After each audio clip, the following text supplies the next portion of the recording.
மாண்புமிகு அம்மா அவர்கள் 2011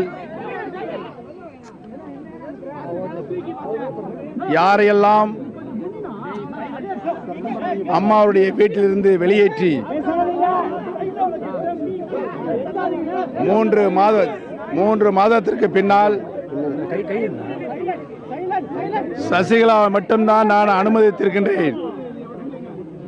எனக்கு உதவியாக இருப்பதற்கு சசிகலா குடும்பத்தில் யாரையும் நான் உயிரோடு இருக்கும் வரை என் வீட்டினுள் அனுமதிக்க மாட்டேன். அவர்களை அனைவரையும் அனைத்திந்திய அண்ணா திராவிட முன்னேற்ற கழகத்தின் அடிப்படை உறுப்பிலிருந்து மாண்புமிகு அம்மா அவர்கள் கட்சியிலிருந்து விலக்கி வைத்தார்கள். மாண்புமிகு அம்மா அவர்கள் இறக்கும் வரை மாண்புமிகு அம்மா அவர்களால் கட்சியிலிருந்து விலக்கி வைக்கப்பட்டவர்கள் சசிகலா குடும்பத்தினர் யாரையும் அம்மா மீண்டும் கழகத்தில் சேர்க்கவில்லை. ஆனால் இன்றைக்கு நடைபெற்றுக் கொண்டிருக்கின்ற இன்றைக்கு பதவி ஏற்றிருக்கின்ற ஆட்சி மாண்புமிகு இதய தெய்வம் புரட்சி தலைவி அம்மாவுடைய உண்மையான விசுவாசிகளுடைய ஆட்சி இல்லை. சசிகலா குடும்பத்தினுடைய ஆட்சிதான் இன்றைக்கு பதவி ஏற்றிருக்கிறது.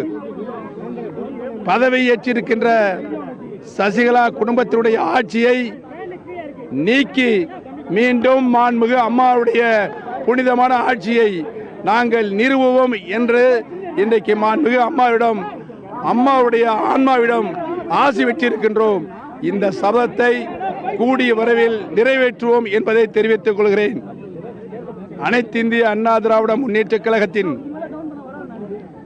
சட்டமன்ற உறுப்பினர்கள் சார்ந்திருக்கின்ற அந்தந்த தொகுதிகளில் நாளை முதல் சட்டமன்ற உறுப்பினர்கள் நியாயமான முடிவினை எடுக்க வேண்டும் என்று அந்தந்த தொகுதியில் வாக்காளர் பேரணி ஊர்வலம் அந்தந்த தொகுதியில் நடைபெறும் என்பதை இங்கு தெரிவித்துக் கொள்ள கடமைப்பட்டிருக்கின்றோம். ஆக மாண்புமிகு அம்மா அவர்கள் யாரை ஒதுக்கி வைத்தார்களோ அவர்களெல்லாம் இன்றைக்கு அம்மாவுடைய வீட்டிலே உள்ளே உட்கார்ந்து கொண்டு கழகத்தை இயக்குகின்ற ஒரு துர்பாக்கிய சூழ்நிலை ஏற்பட்டிருக்கிறது. அந்த துர்பாக்கிய சூழ்நிலையை அகற்றுவதே எங்களுடைய கொள்கை குறிக்கோள் என்பதை நாங்கள் இன்றைக்கு சபதமாக ஏற்றிருக்கின்றோம். உறுதியாக மக்களாட்சியினுடைய தத்துவத்தின்படி மாண்புமிகு அம்மாவுடைய ஆட்சி மீண்டும் தமிழகத்தில் உருவாகும் என்பதை தெரிவித்துக் கொள்கிறேன். நாளை மறுதினம் வந்து பெரும்பான்மையை நிரூபிக்கிறோம் அப்படின்னு சொல்லி அவங்க ஒரு உறுதியை இருக்காங்க. நீங்க இதை எப்படி பாத்தீங்க? அவங்களால பெரும்பான்மையை நிரூபிக்க முடியும்னு நினைக்கிறீங்களா? அதாவது இன்றைக்கு நடைபெற்றது 124 சட்டமன்ற உறுப்பினர்கள். ஆனால் இன்றைக்கு இருக்கின்ற தமிழகத்தில் இருக்கின்ற ஒட்டுமொத்த 7.5 கோடி மக்களும் எங்களைத்தான் ஆதரிக்கிறார்கள்.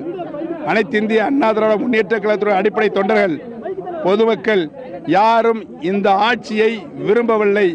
மக்கள் விரும்பாத ஆட்சியை இன்னும் சிறிது காலத்தில் தூக்கி எறியப்படும் என்பதை தெரிவித்துக் கொள்கிறேன். கட்சி அலுவலகத்தில் வச்சு தனியார் விடுதியில் வந்து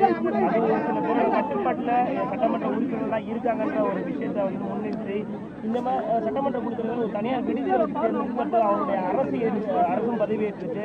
இதை எப்படி பாக்குறீங்க? அடுத்த கட்டமா நீங்க நீதிமன்றம் இன்றைக்கு பதவி ஏற்றிருப்பது மக்கள் விரோத ஆட்சி.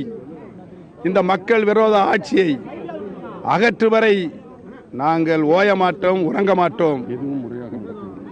எதுவும் எந்த செயலும் முறையாகவே நடக்கவில்லை. நீங்கள் கடந்த 10 தினங்களாக பார்த்து கொண்டுதான் இருக்கின்ற அரசியல் சூழ்நிலையை 1% மக்கள் கூட விரும்பாத ஆட்சியை இன்றைக்கு தமிழகத்திலே